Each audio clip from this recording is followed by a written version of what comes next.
bem-vindos a mais um episódio do nosso podcast Pode Vir USA. Eu sou Vanessa Linhares e da Flórida dos Estados Unidos convido você a acompanhar mais uma história de vida. Se você é novo por aqui, já se inscreve no nosso canal, curte, compartilha nosso material. Toda semana a gente se encontra aqui trazendo um convidado especial que de alguma forma pode transformar a sua vida. O que eu tenho para você hoje, ela é brasileira, representando Santa Catarina, 42 anos, casada, mãe de 2 filhos. No Brasil, ela era gerente de uma rede de lojas atacadistas, é isso? É, isso mesmo. Tá. Aqui ela iniciou trabalhando numa cafeteria, ela também já trabalhou na área de limpeza, enquanto ela precisava estudar. Ela se formou na área de finanças. Não satisfeita, se formou também como terapeuta holística. Os planos para o futuro, concretizar os projetos dela e também alguns projetos humanitários. Ela veio para os Estados Unidos há 20 anos atrás em busca de novas oportunidades, crescimento profissional. Ama morar na Flórida, adora as praias, o clima, mas eu tô sabendo que os dias estão contados. Bem-vinda, Lena! Ai, obrigada! Nosso encontro aconteceu! Aconteceu, Gratidão. Estou muito feliz por estar aqui, por fazer parte também dos seus projetos de vida. É uma honra para mim poder dividir um pouquinho da minha história e, quem sabe, inspirar algumas pessoas. Obrigada. E tudo faz sentido quando a gente recebe pessoas como você, que confiam no que a gente está fazendo também. Né? Às vezes a gente parece que as coisas perdem um pouco de sentido e pessoas como vocês vêm até a gente e faz a gente acreditar de novo, continuar apostando e continuar fazendo, que dá certo, que dá resultado. Afinal de contas, a gente está aqui para ajudar o próximo e para deixar uma marca no mundo. E é esse o seu grande objetivo também, né? É verdade. Tá. Vamos começar quando você sai daquele lugar maravilhoso que é o sul do Brasil. Conta pra gente. Filha única. Filha única. Na verdade, eu saí de Joinville quando eu tinha 16 anos. Já fui em busca de oportunidades na região de Sombrio, que também é Santa Catarina, né? Em busca de oportunidades de trabalho melhor. Comecei a trabalhar na rede de atacadistas, que foi uma grande experiência para mim, mas o meu sonho realmente era estudar. Sempre tive o sonho de estudar nos Estados Unidos. Por que, Helena? Sabe que eu nem sei onde começou? De acordo com os meus primos mais velhos, desde os 4 anos eu dizia que eu ia morar nos Estados Unidos. Então, era uma coisa que já vinha comigo desde muito jovem. O pouco que eu me lembro é que eu gostava muito de ler livros de biologia. Eu era fascinada pelo cérebro, livros de biologia, ciências. E os grandes estudiosos, os grandes cientistas, os grandes doutores eram americanos. E isso me chamava muita atenção. O que eles têm que a gente não tem? Né? Deve ter uma coisa Quero muito buscar boa. isso também. Quero buscar isso também. Eu tinha muita vontade. Quando eu ouvia falar na Harvard, as grandes universidades, eu tinha muita vontade de estudar nos Estados Unidos. Então, assim que eu consegui juntar um dinheirinho, quando eu tinha mais ou menos 20, 21 anos, eu apliquei para vir estudar nos Estados Unidos. Visto de estudante. Sim, eu vim fazer um intercâmbio. Tá. Morei com uma família americana, até em Coral Gables, por muito tempo. E acabei ganhando uma bolsa de estudos para estudar em Massachusetts. E é ali que começou a minha jornada. E aí você foi. Você veio sozinha? Você veio com seus pais? Como foi? Eu vim sozinha. Eu já morava sozinha desde os 16 anos. E aí foi pra lá pro frio. Saiu da Flórida, foi pro Foi frio. bem difícil para mim me adaptar com o frio. Mas Massachusetts é conhecido pelas grandes universidades, pela ótima educação, né, pela cultura, pela história. Então, tem muita coisa bonita. Foi lá que eu conheci meu esposo. Foi lá que a minha primeira filha nasceu, então eu tenho muito a agradecer a Massachusetts, mas realmente o frio me pegou, viu? É, né? É verdade. É. E aí, antes de tudo isso, você começa a estudar e para se manter, vamos ter que trabalhar. É Exatamente. isso? Eu acho que essa foi a parte mais desafiadora, que as pessoas falavam para mim assim, olha, não tem como estudar e trabalhar, você vai ter que escolher um. Aí eu abri uma empresa de limpeza, trabalhava num período, estudava no outro período. E sempre me esforçando, buscando ajuda na universidade, né? Como que eu poderia me sobressair mais e não pagar também, porque os custos da universidade eram muito altos. E eu nunca me esqueço que uma professora falou para mim assim, ó, se você for a melhor, você ganha bolsa de estudos, você não precisa, né, tirar esse custo do bolso. E desde aquele dia eu me dedicava muito. Eu só vivia dentro da universidade, poucas horas em casa e trabalhando, né? Totalmente focada. Totalmente focada. Fiquei mais de 8 anos na mesma universidade. que eu também não falava muito bem inglês, então até pegar bem o inglês, fazer todas as classes que eu queria. Tanto que eu fui escolhida como a melhor aluna da universidade, fui escolhida como uma das melhores alunas de Massachusetts também na época, né? Pelo Senado, pelo na época, governador. E foi uma época de muita superação, mas também foi uma época assim que eu pude provar não só para mim, mas também para a comunidade, né, imigrante, que era possível sim trabalhar e estudar, porque eu vim de Ainda família é, né? simples, ainda é possível. É possível trabalhar e estudar, principalmente aqui nos Estados Unidos. Com a flexibilidade que tem, sempre tem oportunidades, né? Só que você tem que buscar. Mas eu sou muito grata ao estado de Massachusetts, sou muito grata às pessoas que fizeram parte da minha jornada lá, por não desistirem de mim, né? Por me mostrarem o caminho, né? Porque tem muitas pessoas que me mostraram um caminho. E também por todos os amigos que eu fiz nessa caminhada, nessa Que jornada, legal. né? E quando você conhece seu marido? Eu conheci o meu marido, aliás, alguns meses depois que eu cheguei, né? Ah, Essa coisa da comunidade brasileira, ele tinha um restaurante brasileiro, aí eles me levaram no restaurante, falaram, olha, se você precisar de qualquer coisa, você vem aqui. E aí eu vi ele, conheci a turminha dele, né? E a minha amiga falou, olha, esses rapazes ali gostam muito de festa, não é muito legal. Mas acabou que a gente se conheceu ali, mas acabou se conhecendo melhor numa festa que a comunidade fez para me introduzir, né, ao grupo brasileiro. E aí ele ficou insistindo, ligando para minha amiga, eu queria sair com a sua amiga, eu queria levar ela no cinema, eu não tinha nem telefone na época. E a minha amiga falou, Lena, eu não aguento mais. Ele me o que liga seria da todo gente se não dia. tivesse esses amigos cupido, né? Também tive um desse na minha vida. Exatamente. Até acabei casando com ele, olha. Olha só. Ao invés de casar com um amigo, depois casei com Olha ele. só. De tão bem que ele fez o papel dele de cupido. Viu? Acho que ele tinha outra intenção, né? Olha, não tinha, acredito que não tinha. Olha como são as coisas, né? Uhum. Porque você falou tudo, a gente não tinha outra forma de comunicação. Eu não tinha celular na Era, época. era pombo correio mesmo, né? Aham. Aí minha amiga falou, Lena, dá uma chance pra ele, porque eu não aguento mais ele me ligando. E foi assim que começou. A gente tá junto até hoje, já faz 20 anos que a gente tá junto. Que legal. Uhum. E você foi logo em seguida, né? Você chegou e já... E como foi estar junto dele nessa sua jornada de estudo? Ele te apoiou? Sempre. Te deu suporte? Sempre. Eu sempre deixei muito claro que o meu objetivo maior era estudar. Então, eu estudei grávida, eu estudei com um bebê pequeno. Amamentando? Amamentando. Às vezes levava a filha junto para a universidade, porque não tinha quem ficasse com ela. Meu marido às vezes tinha que trabalhar à noite, né? Nós estávamos construindo a nossa vida, comprando nossa primeira casa, pagando faculdade. Então, era com filho no colo, era com filho amamentando, né? E depois trabalhando, né? Depois eu comecei a trabalhar num emprego que exigia mais também. A filha muitas vezes ia para o escritório comigo, ficava brincando embaixo da mesa. E sempre foi assim, a gente sempre era um ajudando o outro. Eu e meu marido, a gente sempre foi um time, né? Porque aqui nos Estados Unidos, muitas vezes a gente é sozinho. A gente não tem família, não tem tanto Uma apoio, rede de né? apoio, Uma né? rede de apoio. É. Então, sempre era eu e ele. Várias vezes minha filha nas costas, eu indo trabalhar, levava ela comigo. Encontrava com ele no caminho, botava ela no carro dele e ele voltava para tchau. casa com ela. Esses pais que ficaram órfãos, né? No caso, os seus, vieram pra cá também. Como foi isso? Vieram para cá também. E interessante que o meu pai veio quando a minha filha tinha 6 meses. Uhum. E ele se apaixonou pela minha filha. Né? Ele falou, não, eu vou ficar para ajudar com o bebê. Ele veio porque ele tava Ele veio sozinho? Ele veio sozinho. Tá. Porque ele tinha Pro norte lá, né? Isso, ele Tá. tinha se envolvido num acidente, não Ok. podia trabalhar na época. Ele falou, eu vou lá ficar um pouco com a minha filha. Aí chegou e se apaixonou pela minha filha.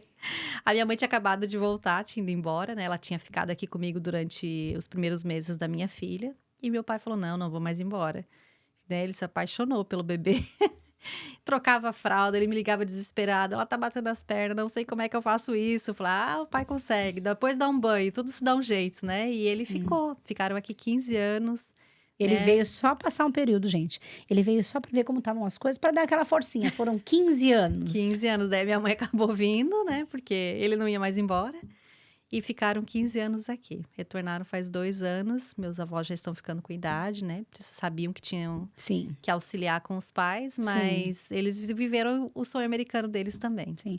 E como é a sensação do imigrante que consegue viver tanto tempo com os pais perto? Porque isso é um privilégio, não é todo mundo que consegue Inclusive, tem gente aqui que tá 5, 10, 15, 20 anos ou até mais, que nunca mais reencontraram os seus pais. É. Porque eles não vieram ou porque o imigrante também não conseguiu ir pro Brasil. Então, você viveu uma situação bem privilegiada, né? Como foi isso? Fez total diferença para você? Ah, sem dúvidas. Fez toda a diferença, né? Porque meus pais sempre estavam presentes, principalmente na infância da minha filha, né? Então, tinha churrasco na casa do pai e da mãe, dia das mães com o pai e com a mãe, né? Então, a gente pôde viver o sonho americano juntos, né? Eles ali descobrindo tudo, ainda tudo muito novo para eles, mas a gente pôde curtir todos esses momentos. Agora a gente conversa, né, sobre as histórias, as memórias, as viagens, né? Viajamos muito juntos. Então, realmente foi um privilégio poder ter eles aqui, né? Jovens ainda, graças a Deus, né? Com saúde. Então, foi muito bom. É, né? Bom, agora eu quero entrar com você na sua fase de estudo, quando você termina a sua primeira faculdade, né? A sua trajetória, o porquê da escolha da segunda. Então, eu quero que você entre nessa parte pra gente. Você consegue falar um pouquinho? Claro, Vamos lá. claro. Bom, quando eu escolhi minha primeira faculdade, na verdade, eu escolhi pensando na minha vida financeira. Eu sempre fui uma pessoa que tinha muitos problemas de saúde. Então, isso me preocupava muito. Eu pensava, eu tenho que ser uma pessoa que tem que ter um nível de vida estável, porque os meus medicamentos eram muito caros. Sempre tinha que ter um plano de saúde muito bom, então isso me preocupava muito. Então, quando eu fui escolher minha carreira, eu pensei muito nessa questão financeira. Eu queria alguma coisa que me oferecesse estabilidade, né? Eu fiz, na verdade, administração de empresas, me especializei em marketing. Mas quando eu fui fazer a entrevista, porque eu sabia exatamente o que eu queria. Eu queria trabalhar com uma empresa pequena, com oportunidade de crescimento, que fosse próximo à minha casa, porque eu tinha uma filha pequena ainda, né? Então, quando eu recebi essa oportunidade de fazer uma entrevista para essa empresa de finanças, eu, claro, contei a minha história, falei que eu amo matemática, né? Sou apaixonada por matemática, amo números, mas que eu estava aplicando, na verdade, para uma posição de marketing. E eu tinha certeza que eu ia trabalhar ali, eu me via trabalhando ali, eu sabia que eu ia trabalhar ali, mas eles não me ligaram dentro de 6 meses. Eu cheguei a desistir, eu falei, não, eu vou tentar outra coisa, né? Eu não vou mais ficar esperando. E num domingo à noite, do nada, a agência me ligou e falou, lembra daquela entrevista que você fez 6 meses atrás? Nossa. Ele não gostou de ninguém, ele quer que você volte, mas não é para a mesma posição. Ele gostaria que você entrevistasse para uma posição na área de finanças. Porque ele falou que gosta de números, ele acha que se encaixaria muito bem com você. E ele queria que você fizesse um teste. Aí eu falei para ele, então tá, vamos fazer um teste. Eu faço um teste e você faz um teste. Eu vou ver se eu gosto, né? E se é isso que eu quero. E você vê se você gosta do meu trabalho nessa área, porque eu não sei se vai dar certo. E aí eu nunca me esqueço que era véspera de Thanksgiving, que é um grande feriado aqui. Ele colocou provavelmente uns 40 livros de investimentos na minha mesa, que eu nunca tinha visto na vida, não sabia nem o que era. E ele falou, olha, se você conseguir decifrar isso aqui, é isso que eu quero fazer daqui para frente. Eu quero vender esse tipo de investimento, mas eu não entendo muito disso. Não sei como faz e não sei vender. Mas eu conheço o mercado, tem muita oportunidade. E eu falei para ele, você me paga para trabalhar no Thanksgiving? Ele falou, pago. Eu falei, então eu vou ficar o final de semana inteiro aqui, eu vou decifrar esses livros. E quando chegou na segunda-feira, eu tinha entendido completamente o processo. Eu falei, daqui para frente, me apresenta a todas as pessoas que trabalham nessa área, que fazem esse processo. E eu liguei para todos eles e falei, me ensina a sua parte, porque eu não posso ficar dependendo de uma pessoa para fazer uma coisa, de outra pessoa para fazer outra. Aí até acabei voltando para a universidade, eu fiz law, mas não para me tornar advogada, mas sim para entender como é que funciona. Direito? Sim, como é que funcionava o sistema aqui, Ok. judicial, nessa parte de corporações, de investimentos. E comecei a estudar para as minhas licenças e tal. E eu acabei decifrando todo o processo, né? De comprar, vender anuidades e pagamentos de loteria, esse tipo de coisa que era o mercado que ele estava querendo entrar. E a gente começou a dominar o mercado. Então, assim, dentro de 5 anos, eu estava no topo da empresa. Eu dominava a empresa de finanças. Era a única mulher, a única imigrante e a única jovem no mercado. Tanto que quando eu ia nas reuniões, todo mundo achava que eu era namorada do meu patrão, né? E quando eles viam que, essa é a pessoa que faz as compras, essa é a pessoa que vende, aí o meu patrão falava, não, ela não é só a pessoa que compra, ela faz, ela vende. É só com ela, eu não faço nada dessa parte. Então, assim, para mim, aquilo foi um processo de muita superação. Responsabilidade. E de né? muita responsabilidade também. Eu nunca me esqueço quando eu fui numa reunião em Washington, da minha área, né? Que só tinha eu de mulher. E só tinha eu de imigrante. E só tinha eu de jovem. Eram todos homens brancos, cabelinho Você branco. já era casada? Já era casada. E aquilo me deu um choque, assim. Eu falei, nossa, como ainda existe divisão, como ainda existe desigualdade no mercado de trabalho. Mas você atribuiu naquela época a quê? Porque você conquistou seu espaço, você batalhou, Sim, você com voltou para a certeza. universidade, você foi Sim, atrás das coisas. Não foi sorte, exatamente, com certo? certeza, com certeza. Meritocracia também não. Uhum. Então você atribuiu o quê? Eu ainda acho que existe um pouco de preconceito Tá. com a mulher nessa área, né? Tanto que, assim, tinha que provar, né, o meu trabalho todo dia. Não dentro da empresa que eu trabalhava, mas para com as outras empresas. Eles ficavam, tipo, me testando. Será que ela entende mesmo? Será que ela sabe o que ela tá fazendo, né? Então, eu acho, assim, que realmente é um mercado dominado mais por homens, né? Mas é como você falou, eu acho que se uma mulher quer, não é impossível, Ela né? busca as mesmas Só que oportunidades, não é? ela vai ter que realmente batalhar para conseguir o lugar dela dentro daquela indústria, né? É uma indústria ainda que é dominada por homens, geralmente homens brancos, mais velhos, né?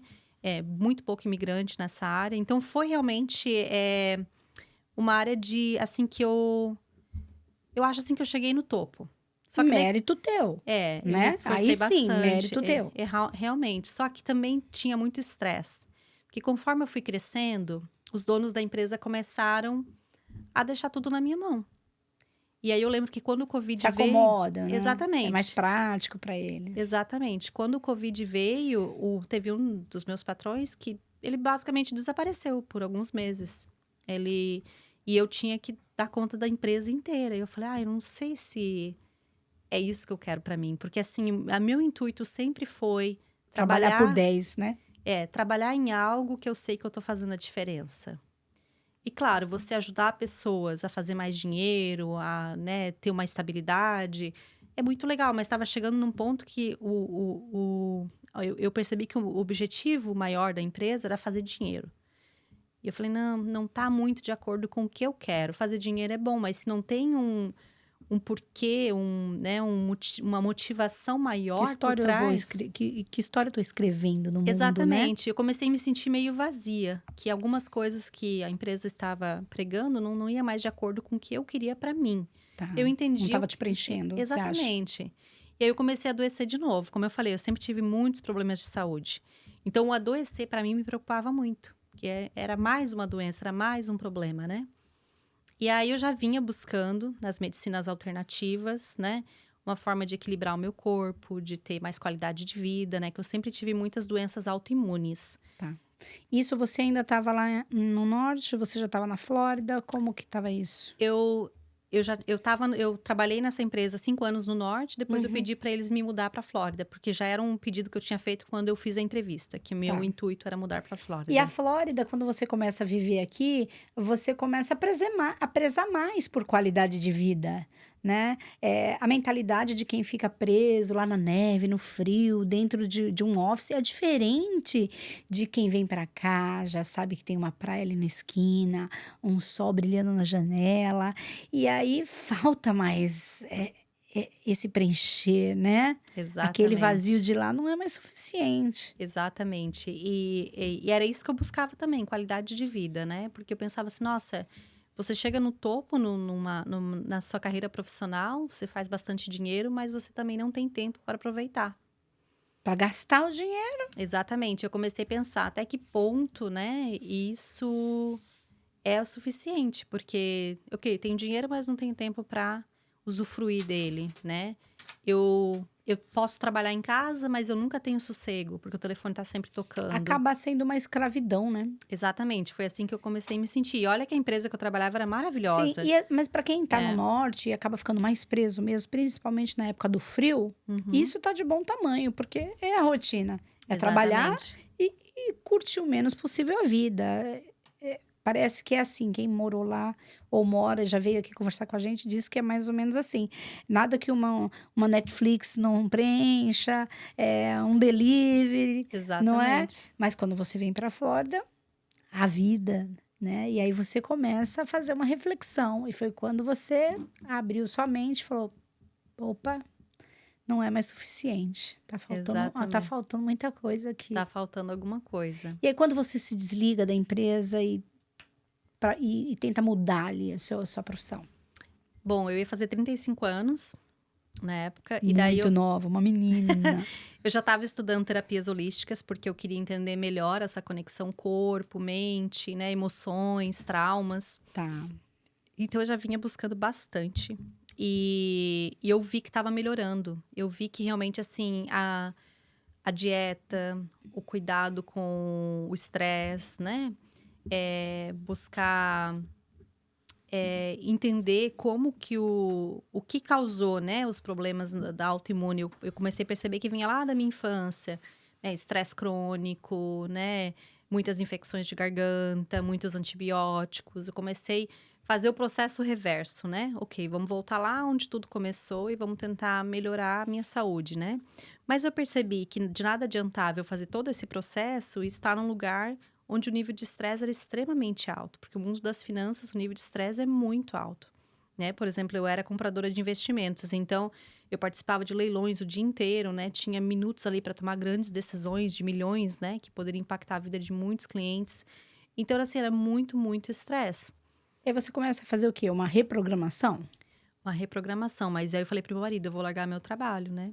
E eu senti assim no meu coração, era como se, assim, Deus ou uma voz interior falasse pra mim, olha, larga o teu trabalho, que senão o teu corpo ele vai entrar em colapso. E um dia eu acordei, parecia que eu tava sufocada, assim, eu não conseguia respirar direito. Eu falei, nossa, parece que a minha tireoide não tá funcionando muito bem. E eu tava tentando engravidar do meu terceiro filho. E aí eu liguei pra minha médica, eu falei, a gente fez todos os exames, mas eu sinto que tem algo errado, que a minha tireoide não tá legal.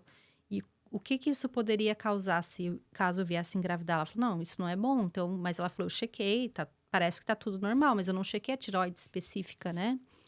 Se você quiser, por desencargo de consciência, você volta aqui, a gente faz um exame mais específico. Então, eu voltei lá, fiz os exames e no outro dia ela me ligou, ela falou, olha, tá muito ruim. Ela falou, você precisa ligar pro seu médico agora. Ela falou, sua tireoide não tá funcionando. E eu já tava sentindo que não tava legal. Aí, naquele momento, eu falei, não, realmente é o meu trabalho. Eu falei, chegou o momento que eu tenho que Ou eu ou ele, né? seguir outro caminho. Não tá mais fazendo meu coração vibrar, eu não tô mais me sentindo conectada, não tô sentindo que os nossos valores estão alinhando. E tá tudo bem, né? Porque ali você deu tudo que você podia. Sim, foi uma fase muito boa da minha vida.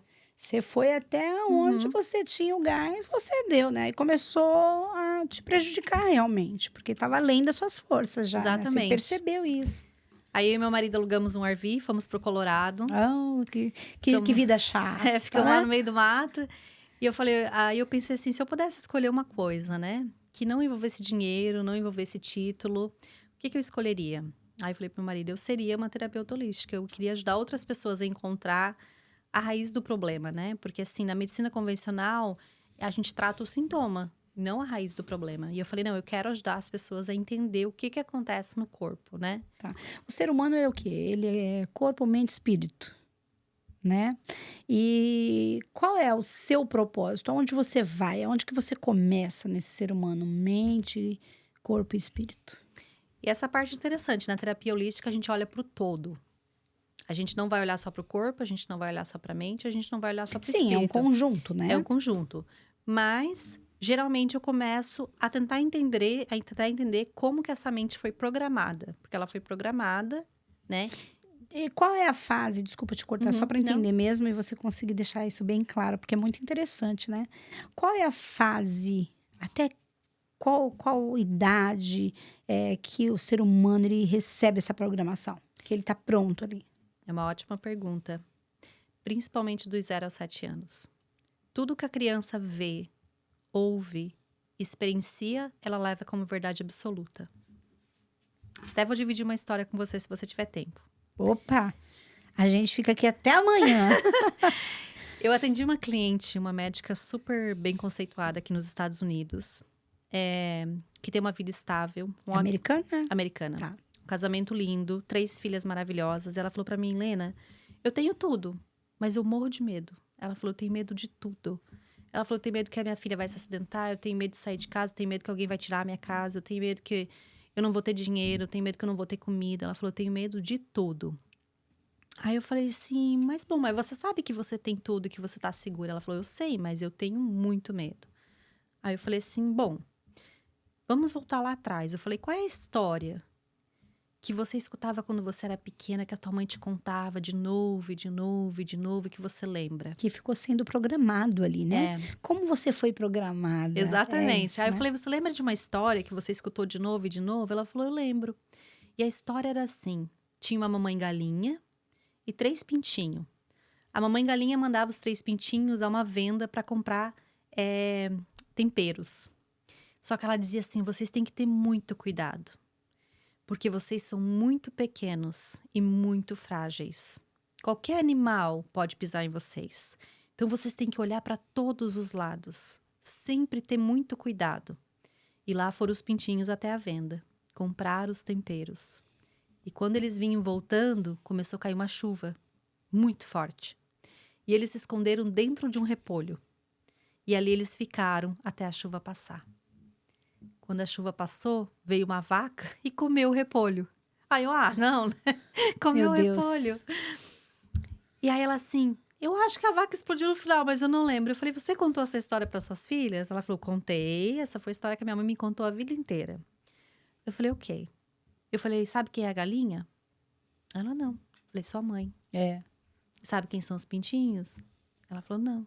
Você e seus irmãos. E ela falou, e sabe quem é a vaca? Ela, não. A sociedade. O mundo, né? O mundo. Eu falei, sabe o que é o repolho? A sua casa, o seu lar. Ela falou... A sua estabilidade, né? Exatamente. Eu falei, a vida inteira você foi ensinada, né? Ou, aliás, lá na infância você foi ensinada que diante do mundo você era muito pequena e frágil. Que você tinha que se proteger o tempo inteiro. Mas sabe por que isso aconteceu? A mãe dela era cubana. Então a mãe dela Já tinha uma bagagem, né? teve que sair de Cuba ainda pequena e a mãe ficou para trás. Então ela já vinha com medo. E ela passou esse medo para a filha. Né? São traumas, né? Exatamente. E aí a gente ressignificou essa história dentro dela. Eu falei, você não é o pintinho com medo, né? Hoje você é uma mulher bem-sucedida, você é uma mulher forte, você tem estabilidade, né? Eu falei, você tem algum fato que comprove que alguém vai vir aqui tirar a sua casa? Por quê? Então a gente começou a ressignificar aquela história. Ver uma história que ela ouviu na infância, de novo e de novo e de novo. Claro, Foi programada. Teve outras coisas, mas aquela história... Está falando de uma das características, do medo, mas era todo um conjunto. Era um conjunto. E com isso pode ter vindo várias outras coisas. É aí que eu quero chegar. Esse caso que você está falando parece dos mais simples, né? Porque na maioria das vezes a genética, a biologia e o ambiente, que no caso dela era a mãe contando essa história, os 3 juntos trazem outras coisas. Com certeza. Que por mais que você não queira, eles geram traumas, transtornos quando a gente vai ficando mais velha. Tá? Quando você faz essa reprogramação, você pode resolver a história do pintinho. Mas e os transtornos? Como que você trabalha? A gente ressignifica também, porque a não ser que seja, por exemplo, uma pessoa que ela tem realmente um problema neurológico. E mesmo assim a gente consegue diminuir os sintomas, né? Porque a gente consegue entender que, ok, geralmente quando há um transtorno, Transtorno de personalidade narcisista. Não tem medicamento. Então, a indústria farmacêutica, ela nem se interessa por esse problema. As pessoas são praticamente órfãs. Exatamente. Quem não tem dinheiro para pagar um terapeuta, às vezes uma medicação para controlar, às vezes, o nível de uma ansiedade, de uma depressão, fica a Deus dará. Exatamente. Né? Então, como, por exemplo, você cuidaria desse paciente? Ele não veio só com um trauma, ele veio tudo, o ambiente, a biologia, a genética, desenvolveu esse transtorno nele. Como você trata ele? Não é uma simples reprogramação. Não é uma simples reprogramação. Geralmente a gente começa pelo ponto que está mais afetando ele de uma forma negativa, né? Suponhamos que eu me sinto sozinho, parece que eu estou sempre sozinho. Então, a gente vai voltar lá na infância e descobrir qual foi a primeira vez que essa pessoa se sentiu sozinho. Ali, a gente começa essa reprogramação, né? É um processo de autoconhecimento. Aí, a gente vai descobrindo ali quais são os valores que agora regem a vida dessa pessoa. Ah, é justiça. Então, quer dizer que tudo que é injustiça é um gatilho para essa pessoa. Aí, a gente começa a ver aonde que teve injustiça. Não só ali, mas Eu na vida tenho- dos pais. eu tenho problema com injustiça, muito. É gatilho pra mim. Uhum, Tortura, gatilho pra mim. Várias coisas, assim, são gatilhos pra mim. Mãe que abandona filho é um gatilho pra mim, sabe? Eu percebo que tem várias coisas. Mas quando a gente fala, por exemplo, de um transtorno, não tem cura. Não tem cura, mas tem como A a sua gente... responsabilidade é muito grande. Porque, assim, as ferramentas que você vai precisar usar pra tratar e equilibrar essa pessoa. Curar você não vai. É. É da personalidade, já chama transtorno de personalidade. É a personalidade da pessoa.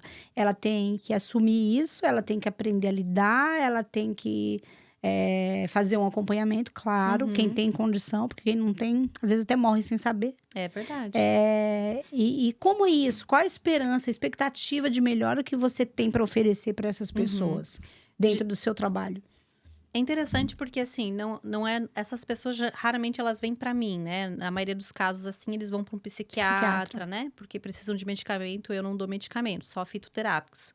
Mas já aconteceu de muitas mães vêm até mim, por exemplo, para uma criança que foi diagnosticada com problemas neurológicos e que a mãe não acredita que esse pode ser o caso, ela quer saber se tem algo a mais. Por exemplo, tem um caso de um menino, esse caso foi muito interessante. A mãe veio até mim porque estava com depressão profunda. Mas a depressão profunda dela vinha porque fazia 6 anos que seu filho tinha ficado muito agressivo, uma criança de 10 anos, agora com 10 anos, né? Agressivo, gritão, ele quebrava as coisas dentro de casa e ela tinha medo dele, ela tinha pânico dele, ela nem conversava mais com ele. Então, aí eu falei assim, tá, mas você levou no médico, o que o médico falou? Ah, o médico falou que ele é autista, ele tem transtorno bipolar e tinha outros problemas. Eles queriam dar remédios faixa preta para ele. Só que como ela é professora de yoga, assim, ela come uma alimentação bem saudável, ela não queria dar medicamentos muito fortes para ele. Ela falou, Lena, eu gostaria de uma segunda opinião. Aí eu comecei a trabalhar com essa criança, eu falei, olha, ele não tem nenhum traço de autismo, ele não tem traço de transtorno bipolar, o que ele tem é traços de um intestino inflamado. Extremamente inflamado. E se o intestino está inflamado, está afetando toda a parte cognitiva dele, a parte, né, de como ele se comporta, a irritabilidade. Eu falei, a gente tem que agora descobrir o que está causando essa inflamação. Aí a gente começou com um protocolo de desintoxicação. Aí a gente testou glúten, leite, né? E na verdade, sabe o que era? Essa criança era alérgica a corante vermelho e azul. E em casa ele não comia nenhum corante, mas na escola ele comia todo dia. A gente tirou os corantes em 2 semanas com fitoterápicos, com terapia que eu passei para a mãe fazer com ele, sentar, conversar, né? Porque também eles tinham rompido já uma relação ali, tava Abalada, né? abalada, uma Fica relação desgastada, né? Essa criança, em 2 semanas, voltou ao normal. Teve sucesso. 6 anos de luta com essa criança. Então, nesse caso, você teve sucesso. Tive Mas sucesso. veja, tenta acompanhar o raciocínio e esclarecer um pouco mais para mim. Porque quando você fala dele, a mãe suspeitava de algo neurológico, né? E muitas vezes, para o tratamento neurológico, tem uma medicação. Exatamente. Já o transtorno não tem remédio, não tem medicação para transtorno de personalidade, não tem. Então, o que você trata? Se necessário, os sintomas, uma ansiedade, um destempero, uma depressão, mas o transtorno ele não é tratado, não tem remédio. Não então, é tratado. algumas pessoas podem optar até para ir para o psiquiatra, eu acredito até que necessita mesmo. Exatamente. Mas algumas pessoas com esse transtorno também, com algum transtorno, enfim, pode te procurar, né? E não é intestino inflamado, tá na personalidade da pessoa. O que você faz? Num caso assim, eu realmente recomendaria para um psiquiatra, né? Um profissional específico, né? Exatamente. Eu poderia ajudar na desintoxicação do organismo, que pode ajudar bastante. Que é a sua parte. Desinflamar. Isso, desinflamar o intestino, que geralmente pessoas que, né, possam tomar medicamentos fortes também acaba, né, afetando a flora intestinal, o que afeta todo o sistema, né, nervoso. O intestino fala tudo, né? Exatamente. Ultimamente, os estudos mostram que ele que manda. É uma verdade? É verdade. Que nunca passou isso pela nossa cabeça, né? 90% Era tão das insignificante, doenças. né? Principalmente as autoimunes, né? Exatamente. E isso nem passava na nossa cabeça. A gente achava que era um órgão tão insignificante, né? Tão sujo. Exatamente. Não é? Que só servia para aquilo. E hoje a gente saber que daqui a pouco ele pode passar o cérebro é uma... 90% das doenças começam no intestino. Tanto que eu trato muitos pacientes com Alzheimer também, e geralmente quando eles chegam para mim a primeira vez, todos eles têm um intestino inflamado. Inflamação no cérebro, inflamação no intestino. Quando a gente reduz a inflamação, já há uma melhora bem grande. A pessoa já começa a lembrar mais, ela já lembra de nomes, ela já consegue ler uma frase, porque a inflamação ela tá tão alta. Claro, já houve uma perda cognitiva, já houve uma perca de memória ali, mas quando a gente reduz a inflamação, a doença para de avançar. Então, eu falo assim... Ela pode não retroceder, mas ela para de avançar. Exatamente. Porque o campo não está fértil, né? Exatamente, ela para de avançar. E eu tenho vários pacientes assim. Então, eu vejo assim que, nossa, se a gente talvez educasse mais as pessoas de tamanha importância, né? Do nosso intestino, da flora intestinal.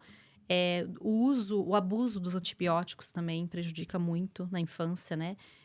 Você tomou muito? Muito, que eu tinha muita dor de garganta, né? Dor de também. garganta, que é excesso de cortisol, né? Excesso de estresse. Então, as amígdalas incham, dor de garganta. Elas que seguravam tudo ali, né? Elas que seguravam tudo. E teve uma hora que eu tive que tirar, mesmo adulta, porque eu não tinha mais como viver daquele jeito, assim. No ano, praticamente todos os meses, eu tinha uma infecção de garganta, assim. Nossa.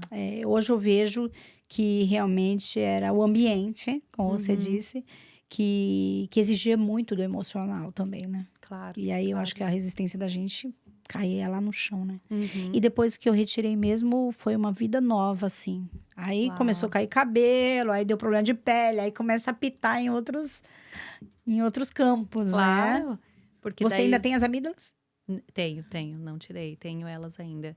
Mas eu tive que reconstruir meu intestino, levou uns 15 anos para mim reconstruir meu intestino. Verdade. Que aí eu fazia exame, né, para ver como é que tava, porque eu lembro que a primeira vez que eu fiz um exame mais a fundo... Você era nova? Eu era jovem, eu tinha uns 20... Nossa, uma menina. 20 anos, o médico falou assim, nossa, seu intestino tá destruído. Ele falou, é um cano liso, não tem nada dentro. Nossa. E hoje ele já tá normal, né? Mas foi assim, erros, acertos. Amígdalas, intestino... E estavam ali suas emoções, né? Exatamente. Até porque eu falo para os meus pacientes, o intestino, ele não só digere o alimento, ele digere a vida. Né? Os nossos órgãos, eles têm a mesma função que eles têm dentro do corpo, eles têm fora também. Igual a garganta, a gente fala, né? Então, a gente se expressa para o mundo. Quem sou eu? Se eu não consigo falar a minha verdade, vai ter problema na garganta. Se eu estou escondendo quem eu sou... Segurando, vai ter problema na garganta. Né? Ou em algum outro órgão, ou em algum outro né? ali na região. Que pegou o escorregador e desceu um pouquinho mais, Exatamente. Né? O estômago, a mesma coisa. O pâncreas.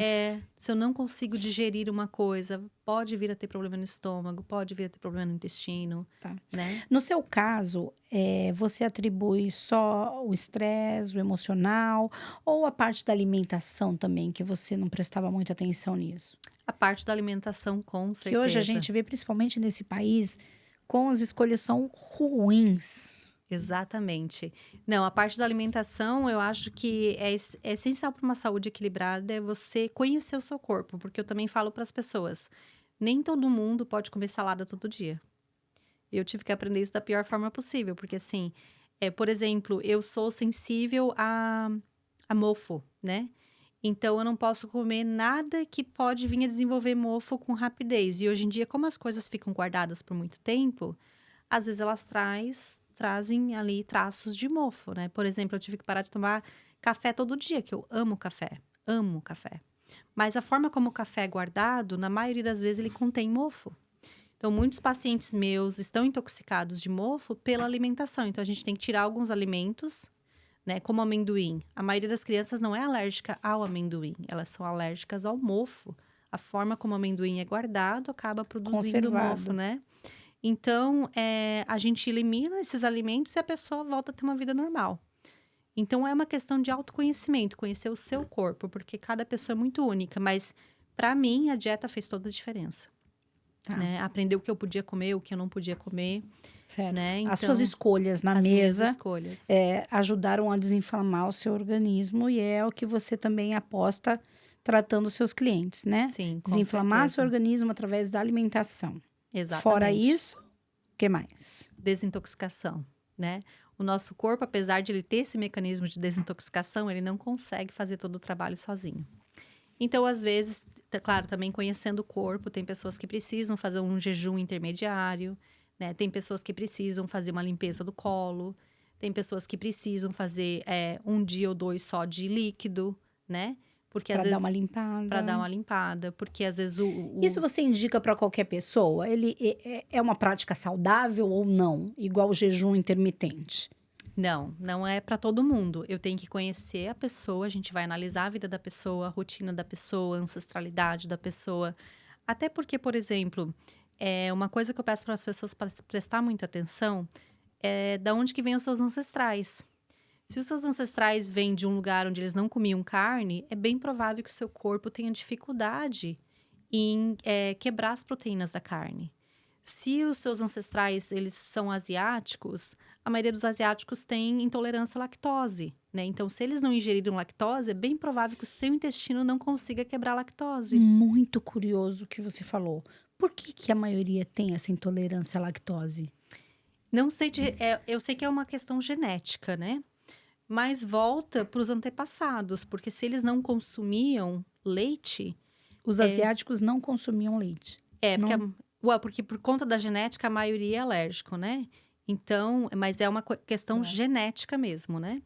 Então, assim, mas eu acredito que voltando lá atrás, eles não consumiam tanto leite de animal como outras etnias, Brasileiro, por exemplo. Como brasileiro, que mama por até exemplo. velho, Exatamente. Né? Tem filho lá de 3, 4 anos, pendurada no peito ainda. É igual o café. Você já parou para pensar que no Brasil as crianças tomam café e aqui o café é considerado, né, um inimigo. Eles perguntam, quantos copos de café você toma? Tem que diminuir, né?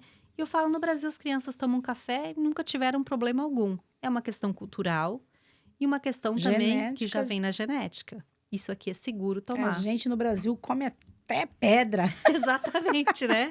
A minha filha tem um amigo vietnamita e asiático, né? E ele é extremamente alérgico à lactose. Uhum. E aí você gene, falou, né? Veio na minha cabeça ele. É. Não pode de jeito nenhum mesmo. Exatamente. Como Que também curioso, tem... né? E o álcool também. Parece que tem alguma enzima, alguma coisa, eles incham, vão ficando com o olho vermelho, inchado, Olha asiático, só. a maioria deles. Pode prestar atenção. É verdade, muitos deles que eu conheço nem bebem. Tem alguma explicação aí, com certeza. Bem provável a fermentação, né? Que tem muitas pessoas também que são sensíveis à fermentação. O que é uma coisa, não é tão comum, mas aí se a pessoa ela for sensível à fermentação, ela não pode fazer uso de vinagre, ela não pode fazer uso de álcool, ela não pode fazer uso de... vinho também não pode, alguns temperos, né? Tudo que é fermentado. Ou tudo que pode vir a fermentar. Tem pessoas que não conseguem tolerar a fermentação, por alguma razão, né? Que desafio seu, hein, meu amor? É um quebra-cabeça. Estudar todas essas pessoas do mundo. É um Porque aqui tem um misto, né? Você atende presencial ou online? Os dois. Ave Maria, aí que você faz um mix danado, né? Mas eu gosto. O que é tratar um baiano pra você? Não é nada. Não, Pé no chão. É muito gostoso. E sabe que há mais ou menos uns 3 anos atrás, eu não trabalhava muito com brasileiros. A maioria dos meus clientes eram americanos. Mas daí, depois do Covid, eu fui convidada a fazer um projeto no Brasil para a Secretaria da Saúde, voltado aos profissionais que trabalhavam na área da saúde, porque tinha um número muito alto de pessoas com depressão, síndrome do pânico e ansiedade. No Brasil? Sim, no Brasil. Porque esses profissionais não pararam de trabalhar. Os que trabalhavam na área da emergência, né? Linha de frente ali, Linha né? de frente, exatamente. E aí, quando eu comecei a trabalhar com eles, era justamente em Florianópolis. Eu falei, gente, como é bom trabalhar com brasileiro, né? Que saudade de ouvir aquelas piadas, aquela coisa mais leve, né?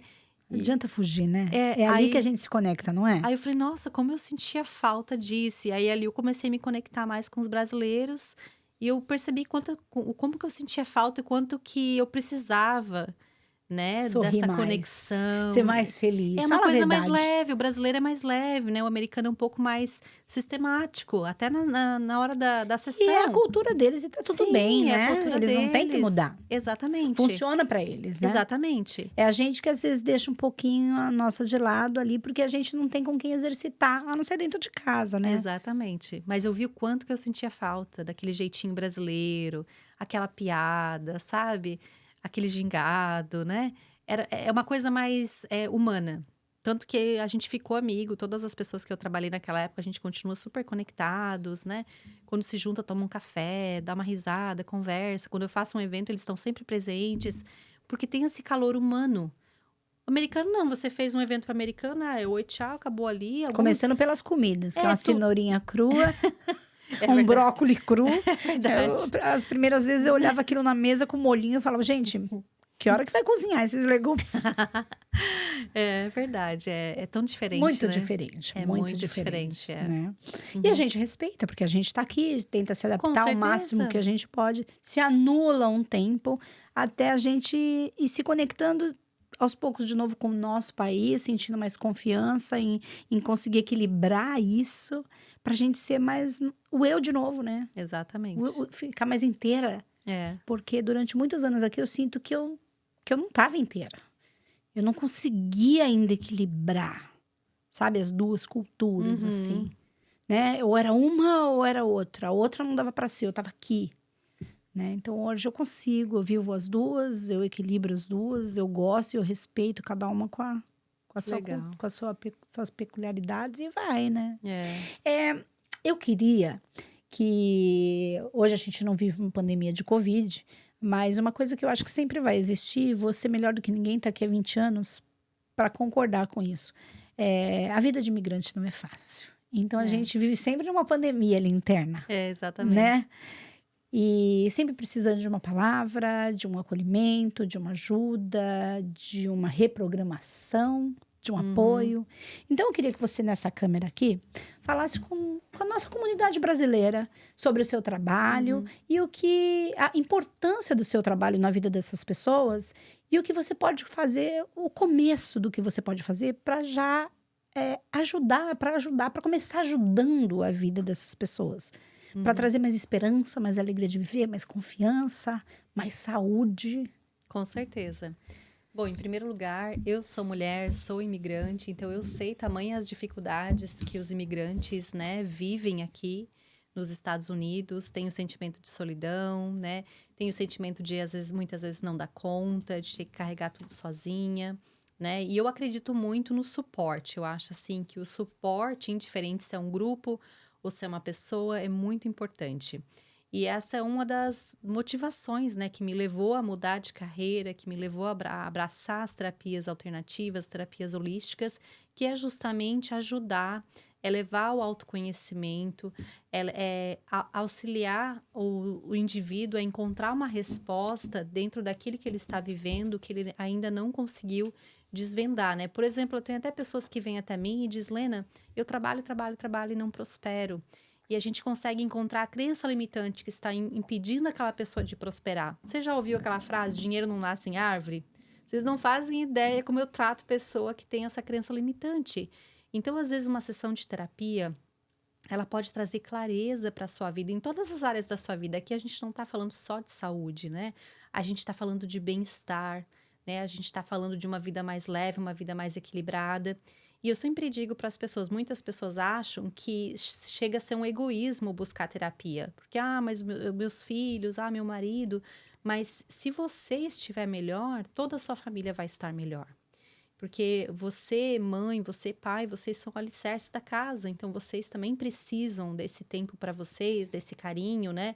E assim, eu sou muito intuitiva nessa questão de quanto que a pessoa, né, pode pagar ou coisa assim. Se a pessoa ela diz para mim assim, olha, Helena, eu não tenho condições de pagar uma terapia inteira.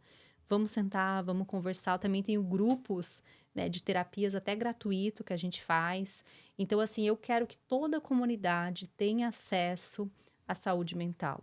Tenha acesso a um grupo de suporte. Tenha acesso a uma terapia. Seja comigo ou seja com algumas das pessoas que trabalham comigo. Então, não tenha medo de entrar em contato e pedir ajuda. É para isso que a gente está aqui, é para isso que a comunidade brasileira serve. Um ajudando o outro, a gente faz uma comunidade mais forte e mais saudável. É isso aí. E isso não é só para o imigrante que está aqui dentro dos Estados Unidos, né? É para a Não. comunidade brasileira em É para a geral. comunidade brasileira, Pro ser exatamente. humano, Para o ser né? humano, exatamente. Então, ele não está sozinho, é isso? Exatamente. Não está sozinho. E como eu falei, eu tenho grupos, a gente faz círculos de cura, que a gente chama, né? A gente atende pessoas que estão em tratamento de câncer, a gente não cobra nada, são 3 terapeutas, a gente se junta, a gente atende espanhol, inglês e português, né? Só que daí muitas vezes tem que entrar na lista de espera, né? Porque a gente faz de 3 a 6 atendimentos, dependendo da pessoa, né? Tudo voluntário. Tudo voluntário, tudo voluntário. Porque a gente quer que todas as pessoas tenham acesso à terapia, indiferente, né? Do que ela está passando ou o que ela está buscando. E como é importante as terapias nesse processo de tratamento, de cura. Às vezes, ouvindo você falar assim, quem está ouvindo pensa que quem ganha é só o enfermo, né? O paciente. E não é, vocês também ganham com isso, é uma troca, né? É uma troca.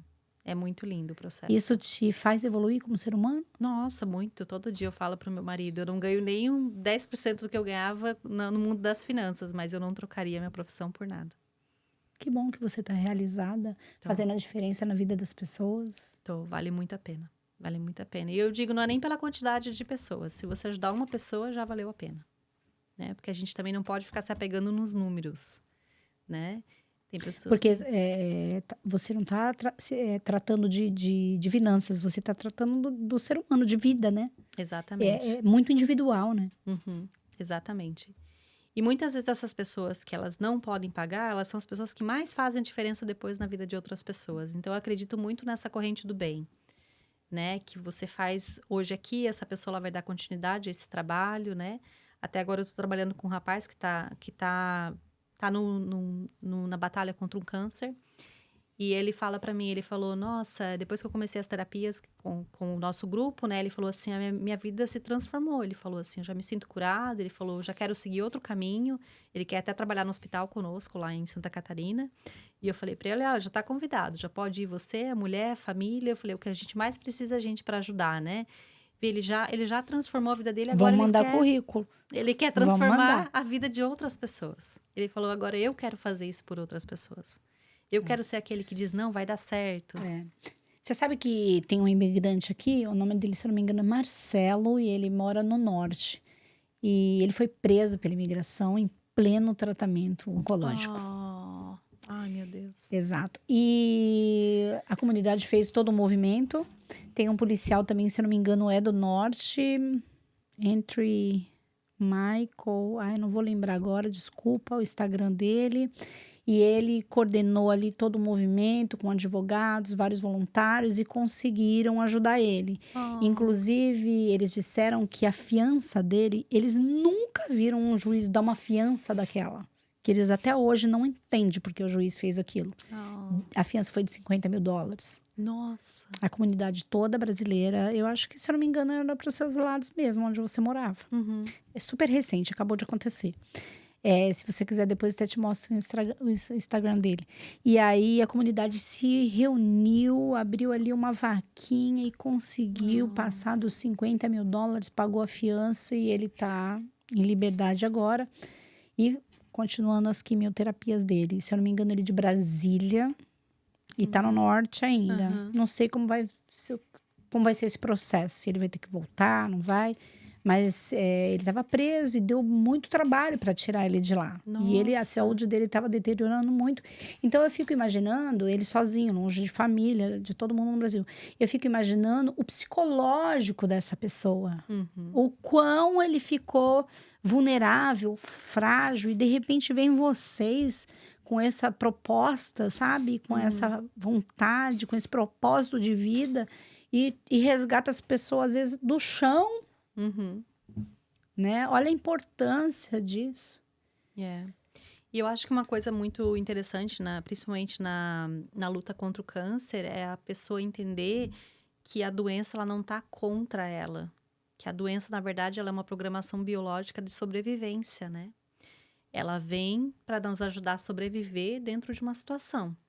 E quando a pessoa entende isso, as coisas já começam a mudar. Porque a maioria das pessoas que me buscam, principalmente quando elas estão com câncer, elas acham que de alguma forma estão sendo punidas. Que é um castigo Que é um mesmo. castigo. E eu falo, não, o corpo é muito sábio. Aí eu explico como que funciona, o que que o corpo está fazendo e por que está fazendo, né? E aí tem toda a questão emocional ali, conectada com cada órgão e tal. Quando ele entende isso, já é metade do tratamento. Sim. E o que deve ser também muito pessoal, porque se é uma pessoa que já é mais frágil por natureza e mais vitimista e da vida e tal, ela pode falar assim, tá bom, então se é uma batalha, eu já sei que ele que vai ganhar. Então, tem que ter um cuidado com isso, que vocês têm que ter um tato, uma sensibilidade para saber como abordar isso também. Exatamente. Aí vem muita oração, muita meditação, muito silêncio, né? Eu sempre digo assim, porque cada pessoa... Eu não posso tratar todas as pessoas iguais. Eu tenho que fazer uma leitura na pessoa para eu conseguir me conectar com ela de forma que ela vai receber a mensagem que ela precisa receber. Senão, eu vou estar perdendo meu tempo. Porque também ela também não vai se abrir para o que você quer falar. Exatamente. E é uma coisa muito interessante. Às vezes eu tenho que usar a historinha de livro e coisas assim para chegar... De galinha, de repolho. De galinha, para chegar numa pessoa. Por quê? Se eu perguntar para uma pessoa... Até tem uma outra história muito interessante de uma cliente minha. Eu tratei ela há 3 anos. E eu sabia que o problema dela, na verdade, era com a mãe dela. Mas ela dizia que a infância dela foi maravilhosa. Família Margarina, ela dizia pra mim. A minha família era família Margarina, família Margarina, família Margarina. Agora, a mãe com Alzheimer's. Eu sabia que não era uma família Margarina, mas eu tinha que ela conseguisse chegar naquele ponto e entender... Ela assumir, né? Ela assumir que não era família Margarina. O que aconteceu? Essa mulher passou a vida inteira buscando viver a vida que a mãe e o pai viveram, família Margarina.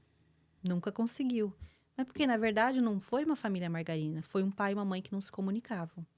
A mãe perdeu 2 filhos, ela nunca soube. A mãe tirou o útero, ela nunca soube. A mãe teve uma doença muito séria, ela nunca soube. O pai traiu a mãe, teve um filho fora do casamento, ela nunca soube. Aí, o dia que ela finalmente chegou nessa conclusão, eu falei, sua família nunca foi uma família margarina. Mas foi família internet. Mas eu falei, tá tudo bem.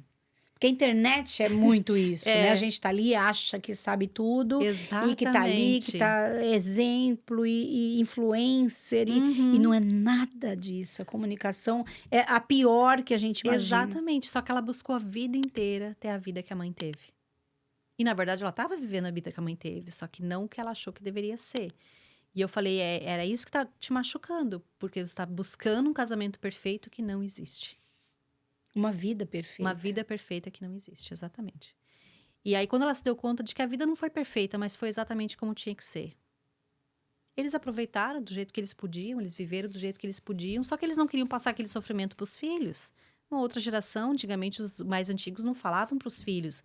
Tô doente, ou o pai traiu a mãe, é uma coisa muito privada. Ou a gente tem problema financeiro. Imagina que os filhos iam saber disso, exatamente. Né? Então, eu falei para ela, não foi maldade... Foi a forma como eles aprenderam a viver. Tem uma idade também, né, Lena? Porque a gente vê também famílias onde os pais pegam os filhos pequenos e contam coisas totalmente desproporcionais. Exatamente. Que não precisam, onde a criança está sendo programada, que é o que você falou. Exatamente. Que é aquela fase de programar realmente.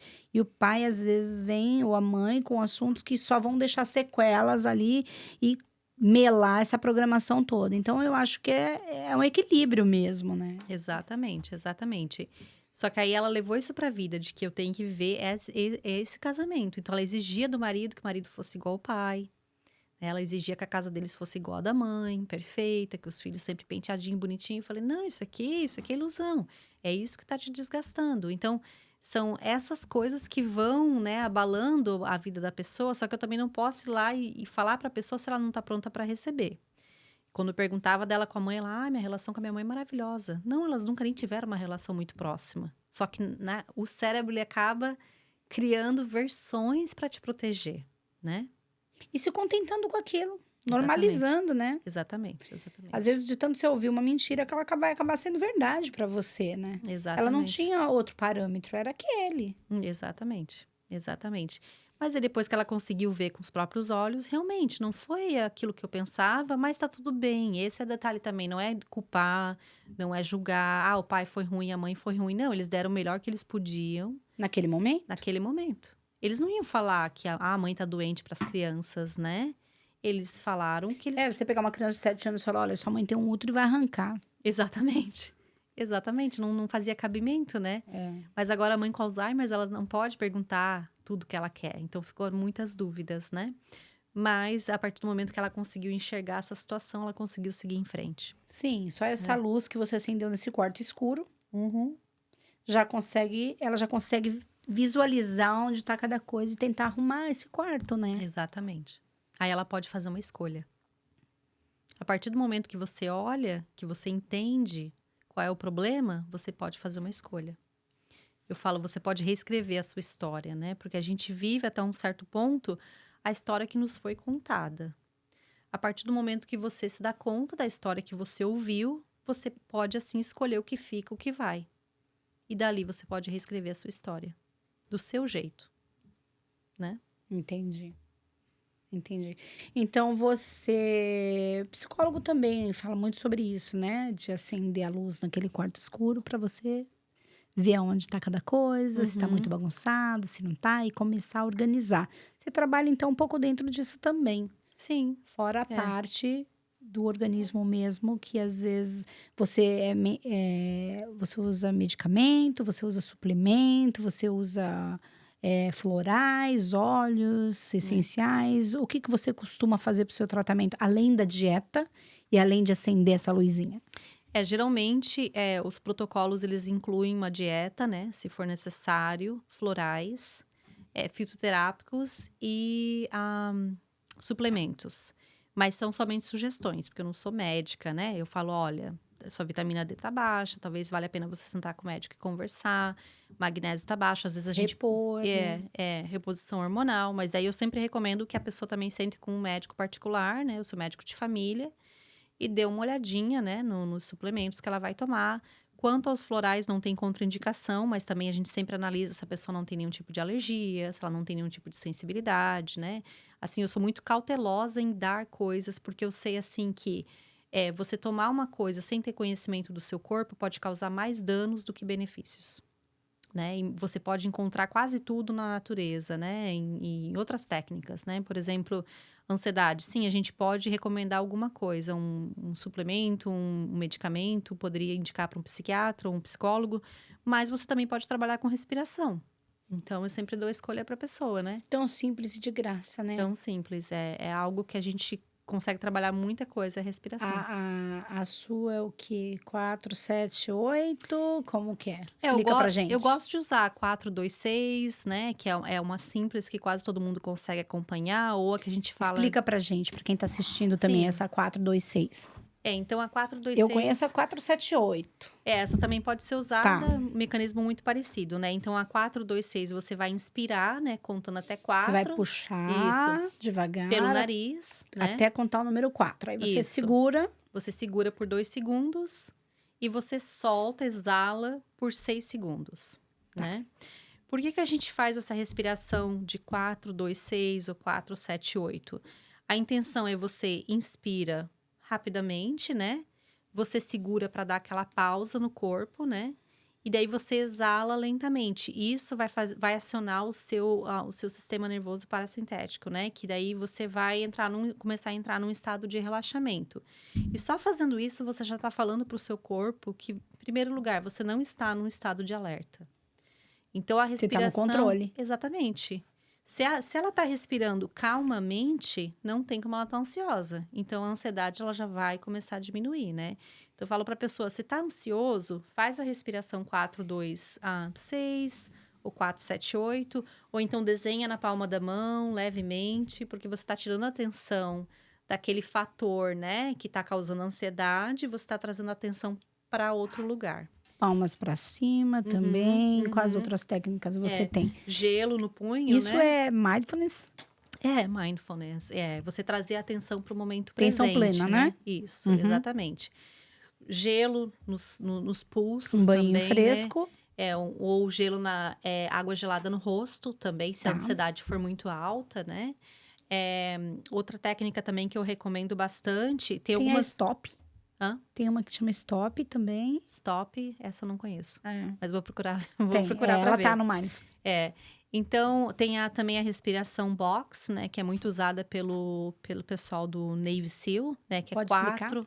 Então, a caixa, né? A respiração caixa, você inspira contando até 4, você segura contando até 4, você solta contando até 4. Segura de novo. E segura contando até 4. Então, é uma caixinha, né? Isso é muito usado pro pessoal da Marinha, né? No momento de estresse, para você trazer a atenção plena, rápido, né? Então, é uma coisa... É porque é rapidinha a respiração, ela né? Então, você precisa curta. voltar no controle Exatamente. rápido também, né? Exatamente, E também, outra técnica que eu recomendo muito, se você tá tendo uma crise de ansiedade, é você procurar 5 coisas que você consegue ver, 5 coisas que você consegue cheirar, 5 coisas que você consegue tocar. Sempre que você trazer atenção para outra coisa, lembrando que a ansiedade é uma antecipação do futuro. É um excesso, né? Então, você não está no presente. Então, a intenção é trazer a sua mente para o presente, né? Eu digo, depressão é pensamentos no passado, ansiedade, pensamentos no futuro, né? Então, a intenção é sempre trazer a mente para o presente. Atenção plena ali. Exatamente. Tá. Exatamente. Tem também que você pode sair do ambiente, dar uma volta no quarteirão. Sim. Né? Então, você falou da respiração, da palma, da mão, do gelo, segurar gelo ou passar gelo no pulso, é isso? Isso, coloca no pulso. Tá. Que vai diminuir o batimento cardíaco e também vai trazer atenção para o corpo, né? Tá. Você falou também do parar, observar, cheirar. E aí, 5 coisas que você pode ver, 5 coisas que você pode sentir o cheiro e 5 coisas que você pode tocar. Ok. Isso também vai trazer atenção pro momento aqui e agora. Tá, um banho fresco, lavar o rosto, levantar e sair do ambiente. Isso, pés na terra também, se você estiver num lugar. Isso faz com que você se reconecte, né? Com a terra, gente, com o corpo. tudo isso sem celular. Sem celular. Avisa, porque hoje em dia e um dos causadores, inclusive. Exatamente. Muito conteúdo, né? Uma das dicas que eu dou para a maioria dos meus clientes quando levanta de manhã, não pega o celular, que muitos fazem, né? A primeira coisa é pega o celular. Antes do bom dia, de agradecer a Deus, já tá com o celular na mão, Exatamente. Não é? E por que isso? Porque o corpo, ele tá passando por uma transição. Então, se você pega o celular, você já entra num estado de alerta. Porque é bem provável que você vai ver um e-mail de trabalho, você vai ver uma notícia. Então, o corpo, ele já vai entrar naquele alerta. Então, é melhor você tirar 5, 10 minutos para fazer uma oração, uma meditação, ou simplesmente ficar em silêncio, permitir com que o corpo faça esse processo dessa transição, né? Eu estou acordando, né? Mais um dia. E fazer, colocar a intenção para aquele dia, né? Porque se você não coloca intenção, o cérebro ele vai repetir a programação que já existe. E é bem provável que para uma pessoa estressada é estresse, né? Então, ele já vai acionar as glândulas de estresse, o cortisol, e você já vai começar o dia estressado. E uma dica que você daria para esse tipo de cliente e para as pessoas no modo geral, porque tá quase todo mundo assim, né? Vamos falar. Desde o adulto, a criança, o idoso, hoje a maioria das pessoas, eu acho, inclusive. Deixa o celular carregando longe, não deixa ali do lado da cama, né? O celular carregando com você, para que você tenha que acordar primeiro, se conectar ali com o mundo de novo, agradecer, pensar um pouco, ou mesmo meditar. E só então depois levantar, quando você estiver inteiro, e olhar o celular, né? Exatamente. Porque se você faz isso com o celular carregando ali na tua cabeça, é muito difícil, Lena. E o Wi-Fi também… É automático demais. Todos esses eletrônicos no quarto também prejudicam muito o sono, né? Eu recomendo… E a saúde, né? Para aqueles que podem colocar em outro cômodo, né? Usar um reloginho mesmo desses antigos para despertador e colocar um tempo, né? A partir das 9 da noite eu não uso mais o celular. Até porque a partir das 9 da noite, né? O nosso sistema, até as crianças, eu trabalho muito isso com os pais. A criança, ela tem que dormir entre 7 e 9 horas da noite. Porque a partir das 9 horas da noite, o corpo começa a produzir cortisol. É como se a criança já estivesse em estado de alerta, em estado de estresse. Então, ela tem que ir para a cama entre as 7 e as 9 para ter um sistema regulado. Então, isso também serve para os adultos. Eu percebo que eu durmo muito melhor quando eu vou para a cama cedo, né? 9 horas não dá, gente. Para nós adultos é difícil. Ainda começa a doer os ossos, não dá, não. Mas é justamente porque o corpo, ele vai passando por essas fases, né? A gente fala que da idade não dá, mas não deve ser uma verdade. Porque quando a gente tá, por exemplo, lá na roça, o pessoal da roça vai dormir, porque Cedo. trabalha tanto durante o dia, e tá tão acostumado a acordar cedo para os afazeres, que 9 horas eles estão dormindo sim. Exatamente. Você vai lá, eles marcam de rezar o terço 8 horas da noite, vai chegando perto do fim, eles já estão dormindo no sofá da casa das pessoas. Porque eles acordam cedo e dormem cedo sim. Então não é a idade. Exatamente. É a rotina e a gente faz tudo errado, né? Quando você diz de criança também, que eu acredito mais fácil, porque é a gente que dita as regras, né? O idoso não. Você consegue aplicar isso dentro da sua própria casa? Seu filho tem 7 anos? 7 anos. Como que você aplica isso? Ele é muito bonzinho, né, meu filho? Então, a gente começa já a rotina da noite ali por umas 7h30, né? 7h30 tá claro ainda aqui? É banho.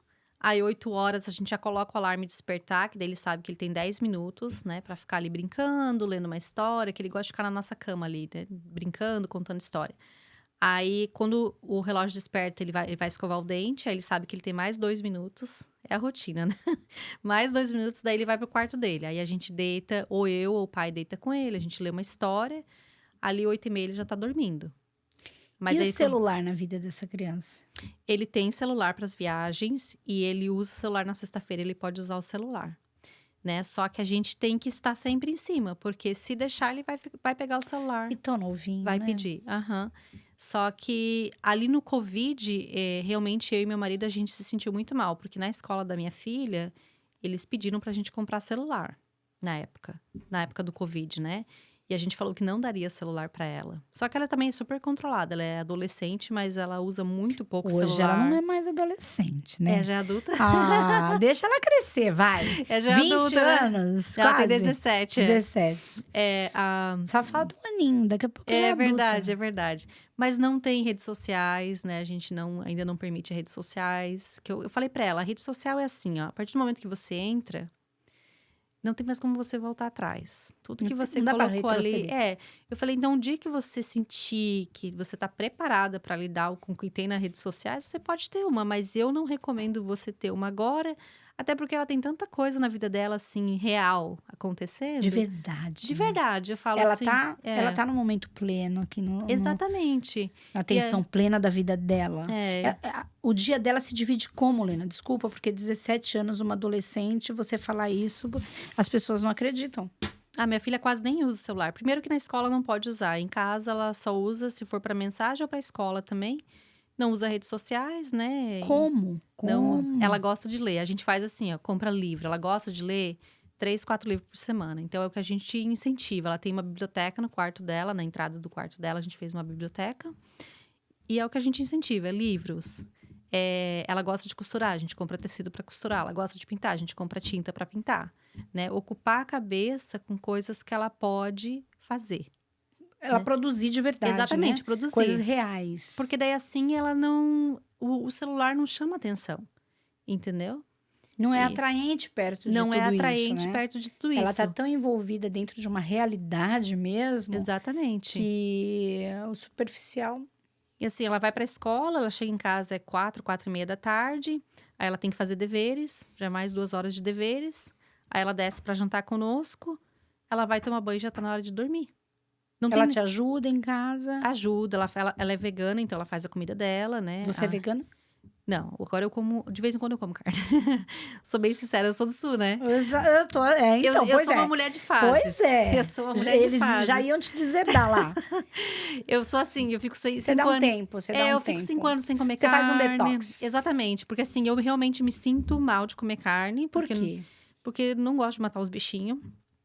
Mas você acha que antigamente seus avós comiam como? Não, eu sei que eles comiam o bichinho. Fazendo uma oração e eles desfaleciam? Não, eu sei disso. Mas eu falei, eu não sei se eu quero fazer parte, assim, né? Eu tento ser consciente, né?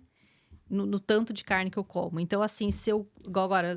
Pra não desperdiçar. Exatamente. Assim, agora eu tô comendo, mas aí depois eu paro, eu fico uns 3, 4 anos sem comer carne. Poupa algumas vidas. Poupa algumas vidas, exatamente, né?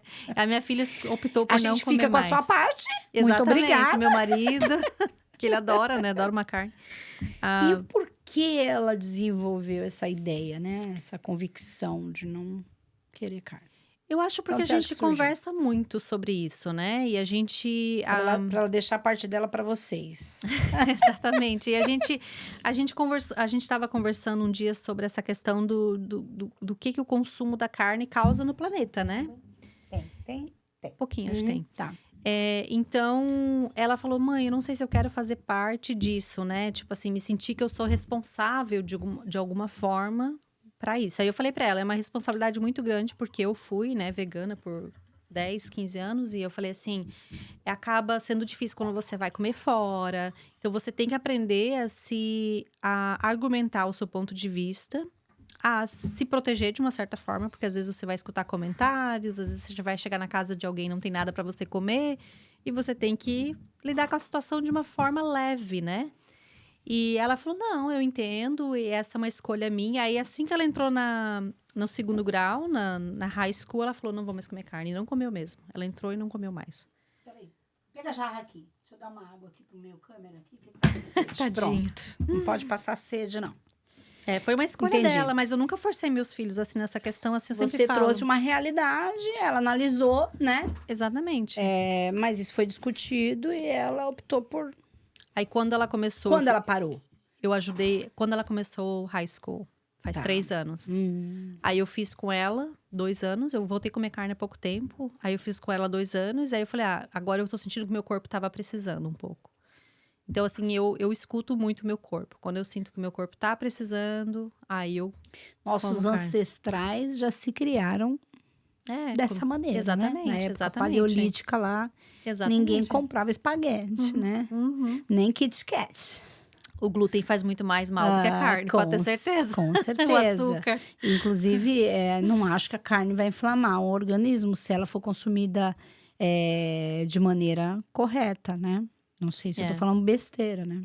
Qual é a dica que você dá hoje pra gente desinflamar nosso organismo, nosso intestino aí? Uma diquinha só. O restante, vai lá e entra na página dela, manda uma mensagem que ela vai ter um prazer enorme em responder e te ajudar.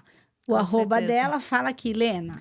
Então, o meu Instagram é lenaflorentino.oficial. Então, entra lá, me manda mensagem, DM, que eu respondo com o maior Na carinho. sua bio tem algum link que joga pro seu WhatsApp?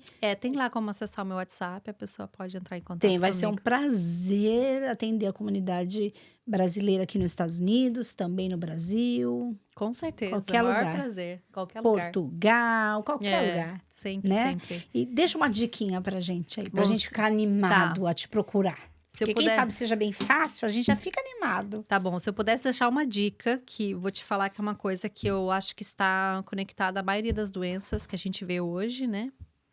É não comer açúcar.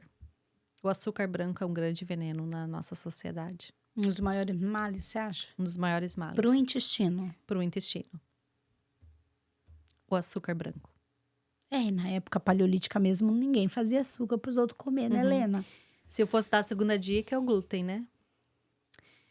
Infelizmente, na verdade, não é o glúten em si. É porque a maioria do trigo, principalmente aqui onde a gente mora, foi geneticamente modificado. É um trigo pobre já, né? Então, nosso intestino entende como plástico. Não é trigo. Ele entende como a gente está comendo um pedaço de plástico. E ele não foi feito para quebrar esse plástico.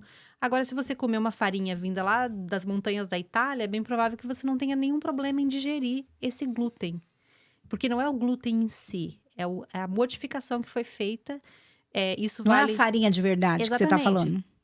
Eu tenho como procurar farinha de verdade para fazer as coisas? A melhor... Hoje tá mais difícil encontrar. Aqui é difícil. A melhor é da Europa, né? Lá das montanhas da Itália, você não encontra uma farinha de qualidade que não faz mal para pessoas que têm intolerância a glúten, né? O problema é as que foram geneticamente modificadas, que o corpo interpreta como um pedaço de plástico. E daí isso faz furinhos na parede intestinal, que a gente fala do leaking gut, né? Daí tá cheio de furinho, essas toxinas vão para dentro do organismo, o que causa muitas doenças, autoimune, né? E vários outros problemas. Problemas de pele, né? Como você faz para não consumir essa farinha? Não como pão, eu não como quase nada assim que tem farinha. E se eu como gluten free. né? E Ok. mesmo assim tem Você que ser um compra, você faz. eu compro, porque também eu não consumo muito, né? Por exemplo, assim, a partir do momento que você começa a ser mais consciente, né, daquilo que você come, tem coisas que já não te chamam mais tanta atenção, Certo. né?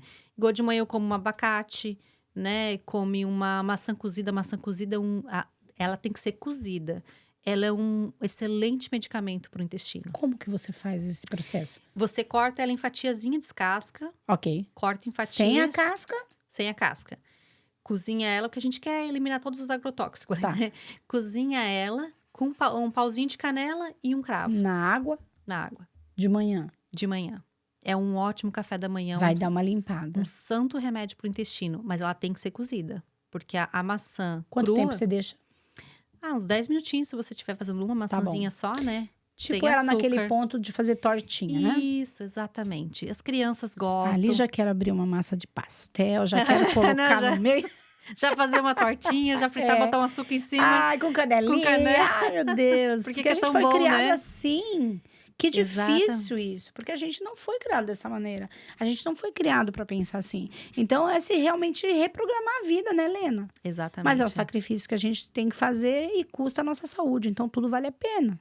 Exatamente. E aí, me fala uma coisa. Você tá numa festa de aniversário. Uhum. Aquela mesa maravilhosa, um monte de coisa.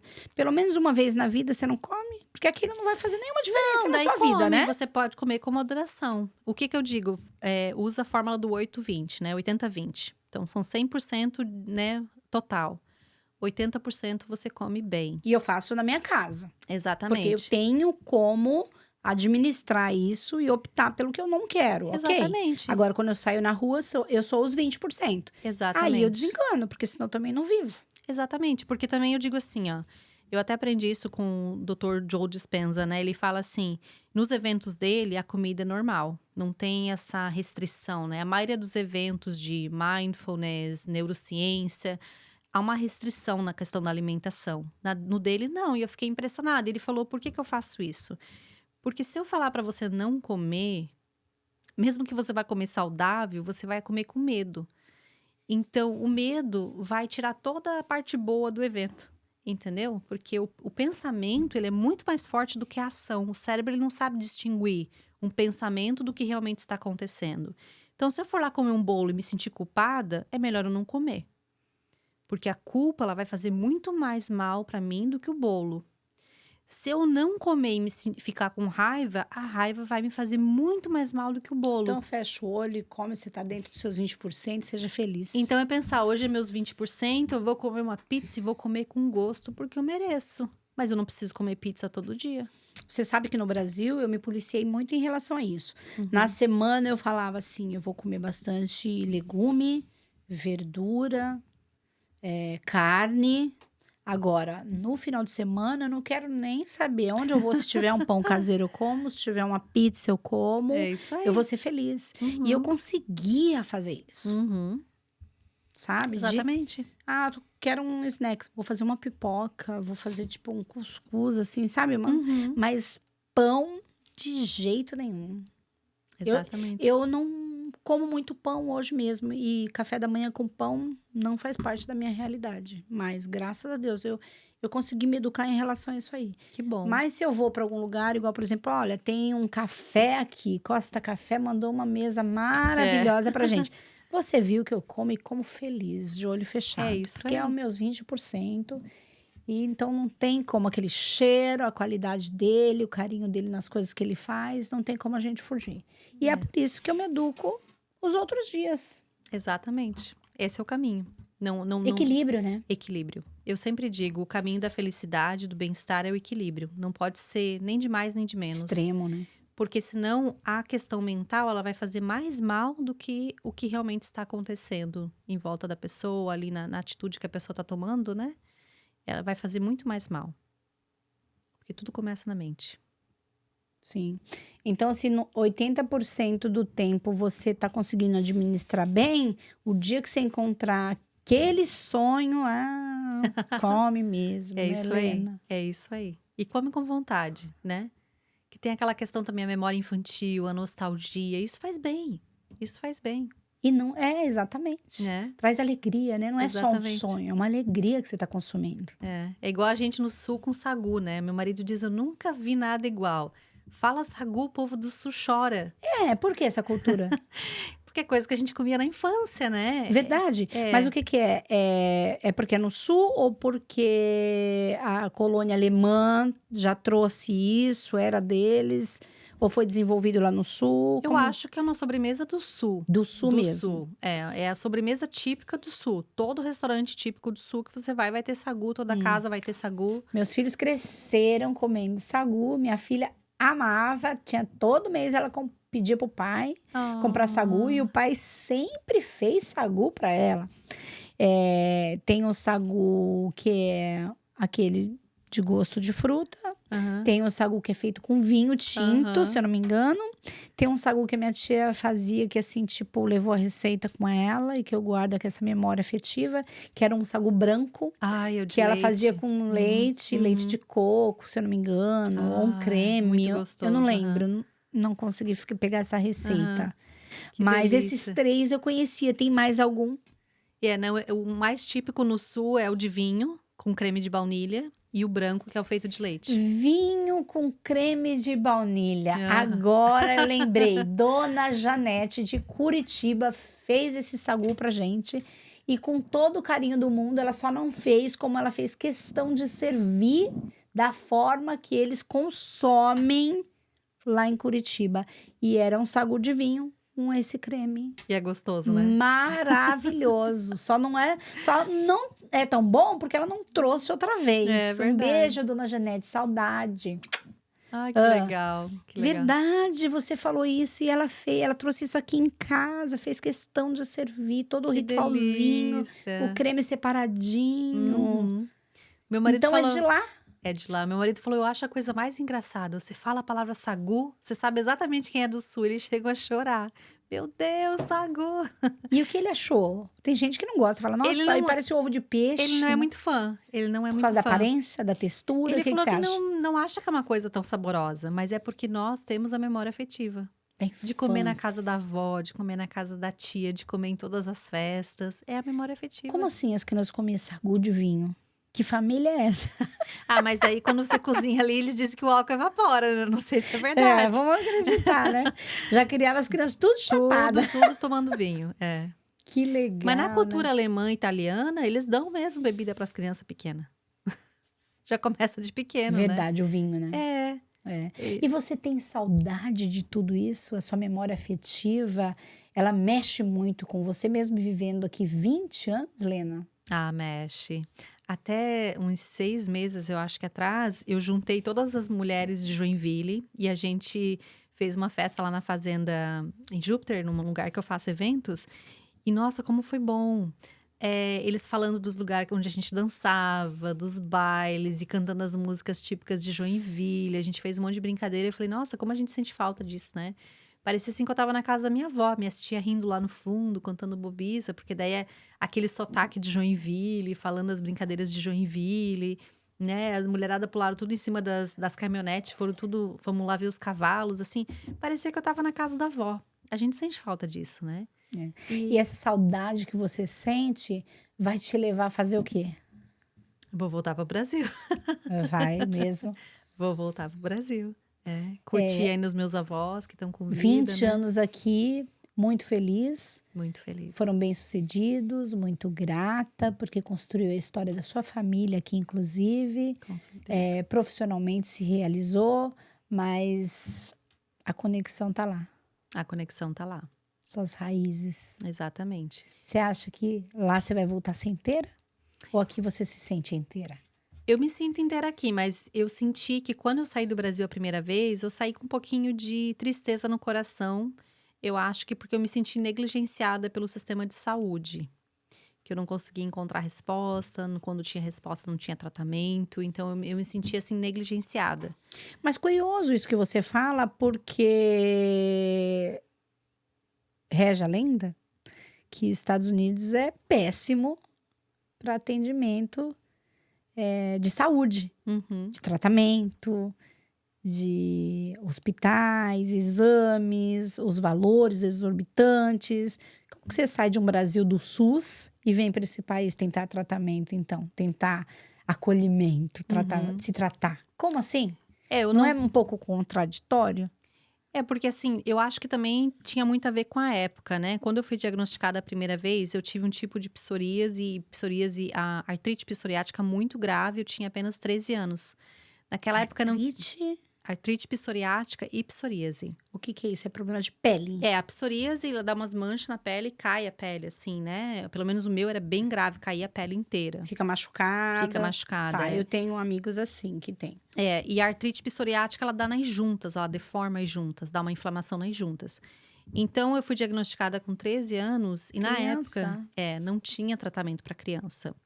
Só que a maioria dos médicos dizia assim, não tem nada que a gente possa fazer. Aí, aquilo assim me machucava muito, porque era uma criança com dor, né? Doía? Doía muito, doía muito. Então, eu não conseguia dormir, não conseguia tomar banho, era ruim para ir pra escola, O né? frio? O frio. Fora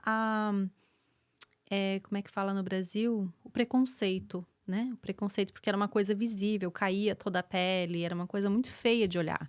Então, uma adolescente passando por aquilo, eu sentia que eu não tinha o apoio, né? E na época a gente tinha plano de saúde, tudo mesmo sendo uma família simples. Eu sentia assim que ninguém dizia assim, não, peraí, vamos ver, né? Vamos ver se tem algo a mais. Aqui nos Muito Estados pelo Unidos. contrário, lá você não se sentia parte. Exatamente. Aqui nos Estados Unidos, apesar do valor altíssimo, que realmente as minhas injeções, tinha uma época que eu tomava, era $20.000 por semana só de injeção. Hoje o SUS oferece essa injeção. Na maioria das vezes, eu conheço pessoas que tiveram que entrar com processo judicial para ter direito, mas que conseguiram e elas recebem essa injeção. Caríssima, mas recebe, né? Acredito que O que sim. não é de graça também, porque isso é dos nossos impostos que a gente paga, inclusive eu também, mesmo morando aqui, a gente paga imposto até hoje, não sei você. Exatamente. Se você empreende lá, Claro. você não vai fugir dos impostos também. É. Então, exerce a sua obrigação, seus deveres, assim como eu. Então, o SUS, ele é mantido disso, do pagamento, das taxas e dos impostos.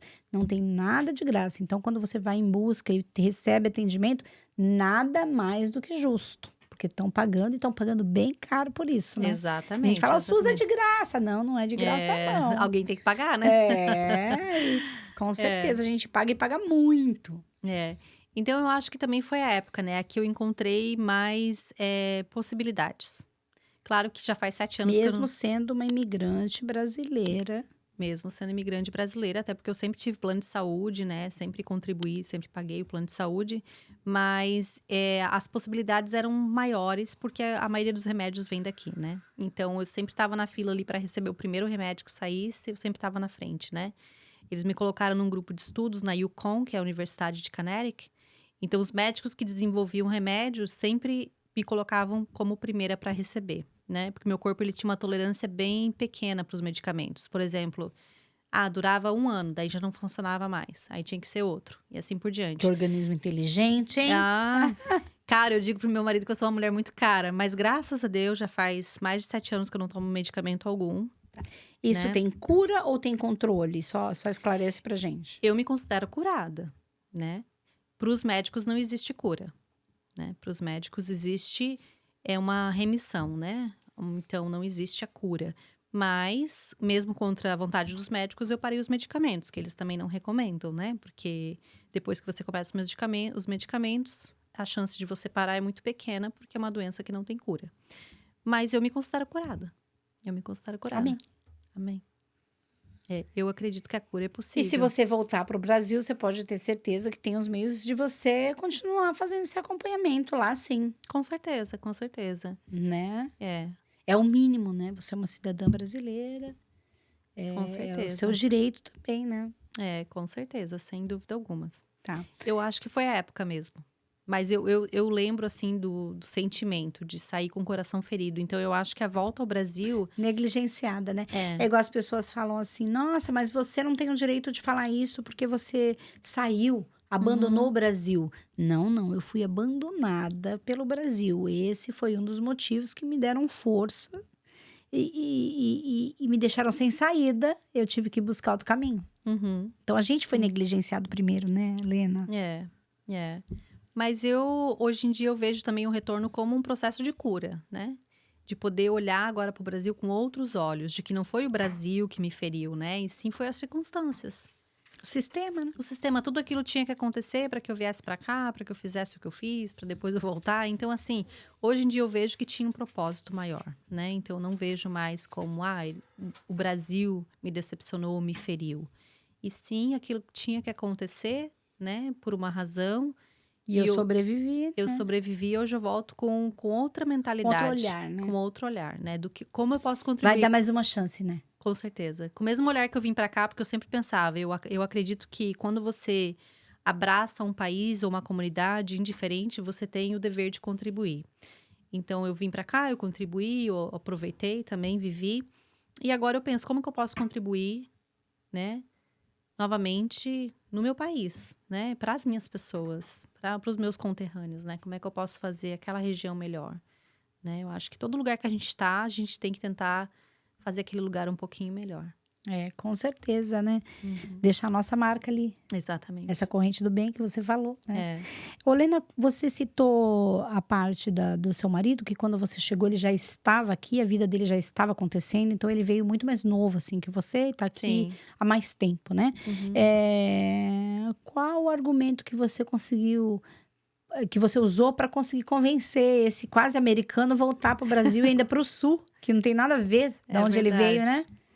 Bom, eu A não tapioca pelo sagu, como assim? Exatamente. Eu não sei qual foi a virada de chave, mas eu acho que foi uma vida mais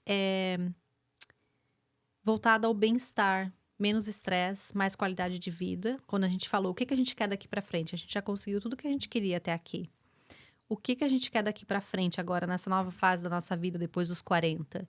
E eu falei para ele, o que eu quero é menos, eu quero mais qualidade de vida, menos coisas que me aprisionam, né? Porque assim, querendo ou não, é muito bom você ter um monte de casa, um monte de investimento, mas não deixa de ser um aprisionamento, de uma certa forma. Você atingiu a conclusão daquele menos é mais, né? Exatamente. Você acha que você já chegou nessa conclusão? Exatamente. Eu falei para ele, eu quero menos coisa para cuidar, mas mais qualidade de tempo, né? Porque eu percebi assim, até foi num evento que eu estava fazendo sobre abundância.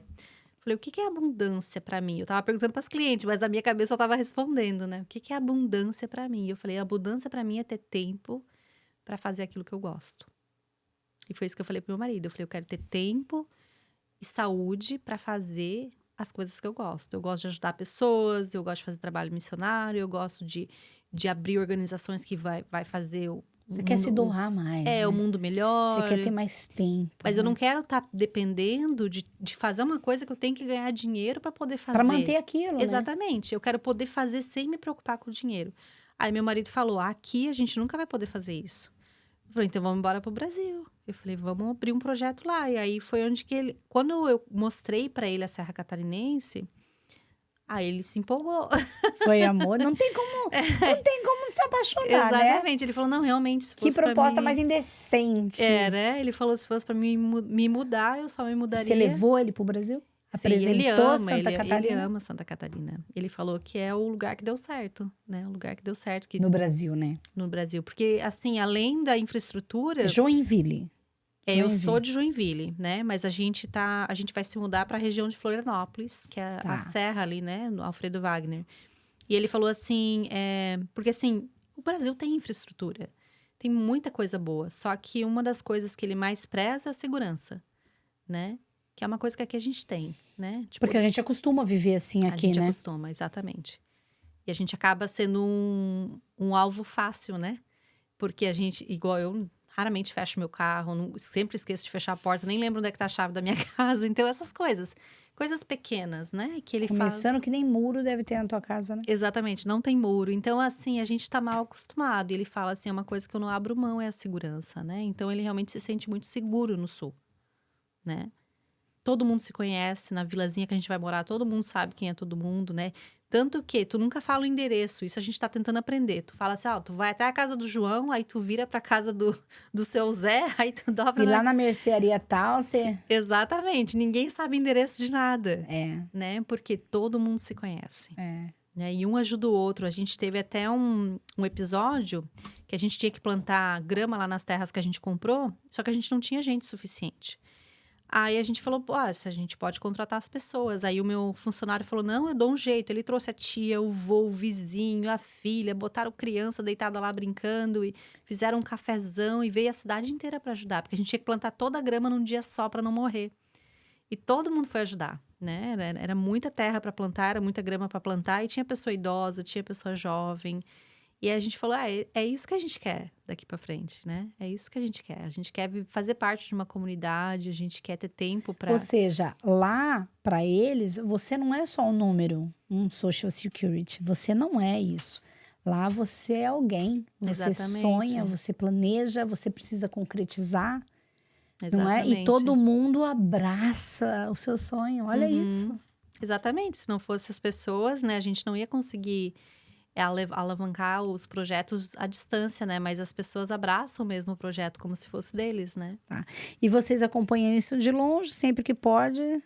Na maioria de longe, sempre que pode, a gente vai lá, mas assim, também vai muito dinheiro. A gente tá bancando tudo sozinho, né? Então, todo o dinheiro que a gente junta vai para o Brasil, né? De uma certa forma. Agora, nesse momento. Ah, eu quero ir lá conhecer esse projeto. Você jura que você vai convidar a gente? Claro, já são eu convidados. Eu planto grama também. Eu adorei aqui o nosso papo, adorei você ter vindo aqui. Eu quero que você volte para contar pra gente, principalmente quando você estiver perto de finalizar isso, porque é espetacular esse seu projeto. Eu não faço ideia do número de pessoas que vão ser beneficiadas pelo seu coração, por tudo isso, por toda essa história, pela bondade que você carrega, tá? Então, vou te dar o passaporte desse programa aqui e você vai prometer para mim que você vai voltar, que legal. Tá? É um bloquinho de notas simples e aqui tem informação dos nossos patrocinadores. LTS, quem cuida das mídias digitais, tem o Márcio Psicólogo, que é um terapeuta fantástico, que pode ajudar muitas pessoas também. Destrave Inglês Carolina Leite, para você que é imigrante, está chegando e precisa para desenvolver aqui o seu profissional. Estúdio Hair Art, Regiane, toda semana cuidando aqui do meu cabelo. Muito obrigada. Se você está por Porto de São Lúcio, marca um horário com ela, você vai adorar o atendimento e a qualidade do atendimento dela. Master Tile, gente, empresa de piso de madeira, backsplash, vinil, aqui em Porto de São Lúcio, e atende toda a região aqui do sul da Flórida. Também o Costa Café, que fez questão de mandar um café maravilhoso quando soube que você viria aqui hoje falar com a gente. Que delícia. Tá? Obrigada. E é isso, quero que você volte. Você jura que você não vai embora sem voltar aqui? Eu juro, eu volto aqui. Foi um grande prazer, adorei a nossa conversa e fico à disposição para ajudar vocês também nessa caminhada. Muito obrigada. Fora isso, a gente tem um encontro marcado que a gente vai alinhar, que seremos nós quatro gringas aqui, é verdade, unindo forças para inspirar a vida de outras pessoas de alguma maneira, porque ninguém está sozinho. É verdade. Tem sempre alguém proposto a acolher, a ouvir, a ajudar, não é? E a gente vai provar isso para você. Nos episódios seguintes, a gente vai se reunir aqui e eu faço questão de você estar junto. Com essa sua história, com esse seu projeto também espetacular. Não podia te deixar de fora. Muito obrigada. Tá bom? Estarei aqui. Considerações finais. Foi um grande prazer fazer parte dessa linda noite, né? Que foi incrível. Obrigada pela conversa. Eu me senti em casa. Obrigada pelo Costa Café, que nos ofereceu um café maravilhoso. Sou sua fã, Edson, você sabe disso, né? E obrigada a todos que dividiram esse tempo, esse espaço conosco, né? E se alguém estiver precisando de alguma ajuda, sentindo o coração, pode entrar em contato que vai ser recebida com muito carinho. Muito obrigada. É isso, gente. Obrigada a você que ficou com a gente. Se você chegou agora, volta aí. A gente tem um monte de episódio de histórias reais que, de alguma forma, pode inspirar a sua vida, virar uma chavezinha aí e te ajudar de alguma maneira. A gente se encontra aqui toda quinta-feira, no mesmo horário. Eu espero por você. Se inscreve, curte, compartilha o nosso material. Até a semana que vem e pode vir.